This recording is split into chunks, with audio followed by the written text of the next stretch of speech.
Le Lotus Vert organise sa traditionnelle exposition Vent d'art indien. Bonjour Jérôme, Bonjour, vous allez bien? bonjour à tous. Oui, ça va très bien. On Très est bien. content de vous retrouver. Oui, c'est un petit peu d'habitude au Mans, même si on change tous les ans de disposition et puis on ramène de nouvelles choses. On aime venir exposer dans cette salle, Paul Donc Courboulet. là vous êtes parti au mois d'avril, c'est ce que vous me disiez, si en Oui, voyage. un voyage principalement dans le nord de l'Inde, à Jaipur. Jaipur où là j'ai rencontré beaucoup de familles, beaucoup d'entreprises. De gens qui travaillent et qui travaillent dans une certaine sérénité. C'est très agréable, on ramène de belles choses, des belles couleurs, des belles formes et plein de richesses des contacts que nous avons avec les gens de là-bas, les relations dures, hein. Oui. Vous rencontrez quand même de nouvelles personnes pour amener de nouvelles choses chaque année. Oui, toujours, hein. On essaye de trouver de nouveaux artisans, de nouvelles choses et même les gens avec qui je travaille depuis longtemps se renouvellent constamment. Ils ne restent pas spécialement sur quelque chose. Alors même si des fois, d'année en année, on a l'impression de voir les mêmes choses pour certains, mais en fait, il y a toujours des nuances des nuances qui changent, pardon, des formes. Des matières. Voilà, des matières. L'art indien est très ouvert et évolue en permanence. Notamment, on le voit sur Jaipur, donc avec la rencontre des Perses, qu'on appelait les grands Moghols. L'art indien a fusionné donc avec les Perses et ça s'est transformé dans l'élégance sur Jaipur, hein. Et sur le Cachemire dans le raffinement. Voilà, toujours garder cette ouverture d'esprit qui fait que la Caractérise différence, l'art indien. ouais, l'art indien, la richesse. On a des choses à prendre et de même aussi ils ont des choses à apprendre, c'est très intéressant. Et en parlant de nouveautés, justement, vous nous avez ramené cette année des épices d'excellente qualité. C'est ce que vous me confiez hors Oui. caméra tout à l'heure. Ouais. Donc vous les avez installées là sur l'entrée. Vous les avez trouvées où ces épices, Jérôme? Les épices viennent de Jodhpur principalement. Et alors là, c'est là que le commerce se fait, mais les épices viennent de toute l'Inde, peut-être plus particulièrement du sud de l'Inde. Et ce qui caractérise donc nos épices, donc c'est la fraîcheur des épices qu'on peut ramener, la qualité de ces épices. Je vais prendre ces épices directement au sein de familles végétariennes, donc traditionnelles indiennes, qui connaissent très bien les vertus et les fraîcheurs, et également le côté sans avoir de label biologique. On sait que ces choses ont poussé naturellement. Je m'approche un petit peu pour aller découvrir ce que vous avez mis en testeur là justement. Ici on a... Ouh là là, c'est quoi? Ça ressemble à du curcuma vu la couleur, mais... Pickle, alors là c'est un mélange d'épices avec un petit peu de piment. Mais on a beaucoup d'autres épices comme le cumin, la cardamome, le poivre blanc, le poivre noir, le fenouil, des mélanges des currys aussi. On a du thé noir, on a ce qu'on appelle aussi un thé masala, c'est-à-dire un mélange d'épices. Et donc tout ça, enfin les épices, souvent on associe épices à piment, mais on a très peu de choses à base de piment, parce qu'on sait que le piment n'est pas forcément apprécié de tous. Le piment fait partie des épices, mais c'est 1% au milieu de milliers d'épices, et qui fait qu'on transforme notre cuisine. J'aime bien cette monsieur de la gastronomie française qui était étoilé, qui parlait et qui disait que l'industrie agroalimentaire avait privilégié le gras et le sucre pour le goût, mais avec les épices, vous changez votre cuisine bien sûr. et donc votre vie aussi également. Ça permet d'enlever le sel par exemple et puis de donner du goût.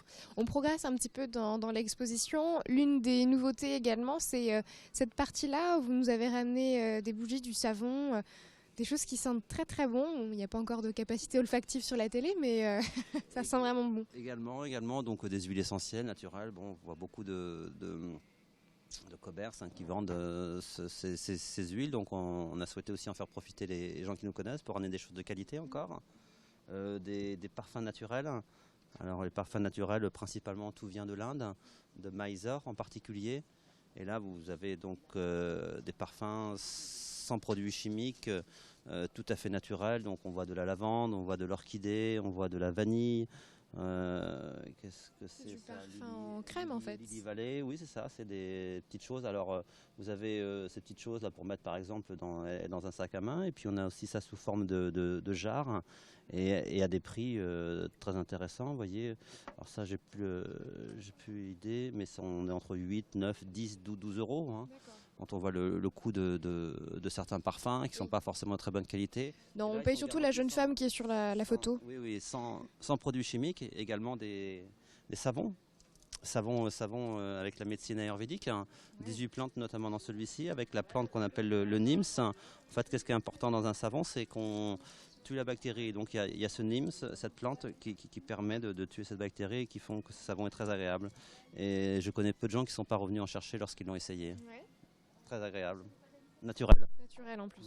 Voilà, dentifrice aussi également à base de messwalk, donc cette plante millénaire qui tonifie les gencives. On sait qu'il est prouvé scientifiquement que le dentifrice ne sert pas à grand chose. Avec un petit peu de sel, vous enlevez les bactéries, et puis avec cette plante, le messwalk, vous pouvez tonifier vos gencives. Hein. Et c'est ce qu'utilisent les Indiens traditionnellement là-bas? Oui, oui, les Indiens. Alors on voit les Indiens en Inde, mais je pense que dans d'autres pays aussi, on a cette plante-là. Ouais.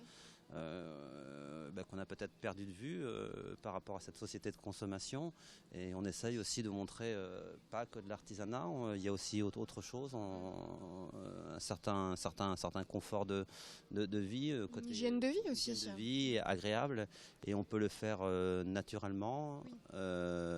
sans que ça coûte trop cher non plus. Bien sûr, c'est les bases de l'Ayurveda en général, que ce soit dans l'alimentation et puis dans l'hygiène de vie, comme on le disait, sur les produits de beauté ou de santé. Ouais. Oui, c'est ça. Donc là, on change un petit peu d'univers. On est plutôt dans les textiles. Ouais. On vient de voir quelques textiles, c'est une nouvelle chose qu'on a ramené, c'est de la panne de velours. Là, on est sur du patchwork, donc avec des motifs traditionnels de la frontière du Pakistan. Voilà, sur une méridienne, toujours du mobilier, des tapis imprimés à la main, des tapis tissés. C'est toujours très, très varié. Oui. On a Est-ce également... qu'il y a je vous coupe, pardon, des modes un petit peu aussi en Inde, comme on peut voir un peu chez nous, des sortes de modes avec des couleurs, des imprimés. Est-ce qu'en Inde aussi, il y a des modes comme ça qui se suivent sur les textiles? L'Inde, en fait, vous verrez deux sortes de choses. En général, les modes, on essaye d'imposer en Europe, notamment la mode. J'ai souvenir de personnes plutôt d'un certain âge qui me disent tiens, on ne trouve plus, j'ai une tunique de telle couleur, j'ai envie de trouver une écharpe rouge qui va avec, et je ne peux pas trouver parce que c'est pas l'année du rouge. Mais nous, lorsqu'on propose une gamme de vêtements, de nappes, d'écharpes et de tapis, on essaye d'avoir toutes les couleurs, pour laisser la liberté aux gens de choisir ce qu'ils ont envie de choisir et de ne rien imposer. On ne dit de rien. Voilà, bonne philosophie. C'est important de garder, de laisser la liberté aux personnes. Tout à fait. On trouve toujours cette dominante quand même de couleurs assez vives en Inde, tout ce qui est le rose, le orange, le rouge sont des couleurs très, très présentes. Oui, oui. On pourrait associer tout ça à un jardin. On va dire, dans un jardin, il y a plein de couleurs, il y a plein de fleurs. Pourquoi pas faire de nos intérieurs quelque chose de coloré, et aussi nous-mêmes, pourquoi pas porter des couleurs, le faire de façon mesurée, élégante, et chacun a son goût. Donc ça, l'Inde offre cette différence. Hein. Oui, on irait bien par là. Hein. Regardez, il y a pas mal de meubles. C'est aussi très beau. Alors cette année, on a ramené aussi beaucoup de mobilier neuf, ancien. Alors l'ancien, il faut savoir que il ne reste plus beaucoup de choses en Inde. Oui. Voilà, tout a été vidé entre guillemets pour le bonheur des acquéreurs. Et puis on continue à faire du mobilier neuf. Ils savent encore travailler. On voit des très belles sculptures, magnifique. Marqueterie aussi avec du laiton. Spécialité d'un village dans le Rajasthan. On voit aussi des choses recyclées. L'Inde recycle beaucoup. La commode là que l'on voit. Avec... Sur votre gauche, on a déjà une armoire qui est faite avec des anciens tampons. Ah oui, d'accord. Donc conserviez imprimé du tissu. Ouais. Et sur la droite, on en a une sur lesquels on a pris des vieux matériaux recyclés, donc des morceaux d'architecture et qu'on a récupérés et on a équilibré ça. Voilà. Également des peintures sur soie, c'est quelque chose que j'attendais depuis longtemps et cette année j'ai rencontré la personne, notamment avec ce tableau et bien d'autres de très belle qualité. Toujours on essaye d'avoir cette qualité qui est importante. Hein. Qualité de peinture, là en l'occurrence, justesse, et c'est un art. Hein. Oui. On est dans l'art, on n'est pas dans la consommation. Tout à fait. Voilà, et au niveau logistique, comment vous faites pour ramener tout ça? C'est l'avion, le bateau, un peu des deux? Un peu les deux, oui. Alors quand on a des grosses masses entre guillemets de commandes qui arrivent en même temps, on arrive à associer, à coordonner tous les artisans. Là, oui, on fait du bateau. Ou sinon, c'est de l'avion. L'avion, ça se fait, tout se fait. Quand vous partez en voyage comme ça, est-ce que déjà vous avez bien une petite idée en tête de ce que vous voulez trouver, ou est-ce que vous vous laissez un petit peu porter par les rencontres que vous faites et les découvertes au fur et à mesure? En fait, plutôt, on a toujours des idées, mais les choses se font en général naturellement, oui. Au fur et à mesure des rencontres. Par exemple, je souhaitais avoir ces tableaux il y a de ça très très longtemps. Je les ai eus qu'au bout de 20 ans. Oui. Et j'y pensais plus. Non, vous n'avez pas. Et c'est venu comme ça. Hein. Oui. Vous cherchez pas forcément voilà. La pièce particulière. Vous vous laissez un peu porter par. Chercher c'est une chose, vouloir c'est autre chose. Oui, bien sûr. Je pense que chercher c'est bien, mais vouloir absolument, ça, en général, plus vous voulez et moins on trouve. Et moins vous avez. Hein. Sur tous les plans, sur le plan professionnel, sur le plan spirituel, voilà, oui. Tout ça c'est lié. D'ailleurs, en Inde, la spiritualité est très présente dans le quotidien des gens et on le retrouve beaucoup sur l'art que l'on a sous les yeux actuellement. On a beaucoup de représentations. Laquelle est-ce que vous pouvez nous montrer, par exemple, qui est assez représentative de l'art indien? Là, qu'est-ce qu'on pourra avoir connotation spirituelle, la principale étant qu'il est basé sur le nombre d'or, ce nombre d'or qui équilibre toute chose. Donc dans la nature, mais également on fait l'art, on fait pas l'art n'importe comment. Chaque chose à sa place. La spiritualité en Inde n'étant pas forcément une religion, les Indiens souhaitent la bienvenue à tout le monde. On l'a vu depuis des siècles. Et donc, tant que vous gardez cette ouverture d'esprit-là, l'une des pensées principales donc, de l'Inde, j'ai rencontré une personne très intéressante qui m'a dit, ça commence par là, de ne jamais avoir de mauvaises pensées, jamais avoir de mauvaises paroles et jamais de mauvais gestes. Hein. Oui. Et donc, si vous commencez par là, après, il y a des choses très intéressantes qui s'ouvrent. Et tout est possible. Hein.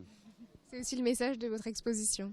Oui, de venir voir, de venir rencontrer, de faire les choses ensemble, de venir nous apporter aussi leurs idées, leurs pensées, et qui viennent découvrir cette exposition unique en Europe qui regroupe l'une des plus grosses collections de textiles d'ameublement indien et cet art intemporel. Alors on rappelle justement, j'ai le petit prospectus dans les mains, là, les horaires d'ouverture. Donc 10h30, 18h30, 7 jours sur 7. L'entrée évidemment est libre. Oui. Et c'est jusqu'au 30 décembre que vous nous accueillez à l'espace Paul Courboulet ici au Mans. Oui, c'est ça. Donc excepté le 25, mais tous les jours on sera là pour vous accueillir. Justement, je vous coupe, c'est l'occasion de trouver une bonne idée pour faire des cadeaux à ses proches. Oui, il y a toujours quelque chose à trouver, à chercher. Voilà, un cadeau, une idée. Tout à fait. Merci beaucoup de nous avoir accueillis, Jérôme. Je vous en prie. En parlant de Noël, nous on file voir un spectacle de Noël du côté de la Rotonde. C'est parti.